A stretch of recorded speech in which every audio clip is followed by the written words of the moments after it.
ఏ కణితి అనేది చూసి దాని తర్వాత రేడియేషన్కి కానీ కీమోథెరపీకి కానీ పేషెంట్ని పంపిస్తూ ఉంటారు.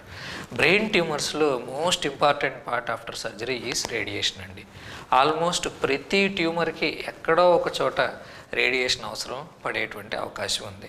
100% అయితే గ్రేడ్ 3, గ్రేడ్ 4 ట్యూమర్స్లో ఖచ్చితంగా రేడియేషన్ చేస్తాము.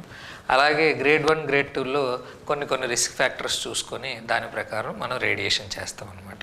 ఇప్పుడు రేడియేషన్ చేసే విధానాల్లో కూడా చాలా మార్పులు వచ్చాయి. ఎందుకంటే నార్మల్ బ్రెయిన్కి వెళ్ళేటువంటి రేడియేషన్, అలాగే రేడియేషన్ ప్రభావం బ్రెయిన్లో ప్రతి పార్ట్ ఇంపార్టెంట్. సో దానికి రేడియేషన్ జాగ్రత్తగా చేయాలి.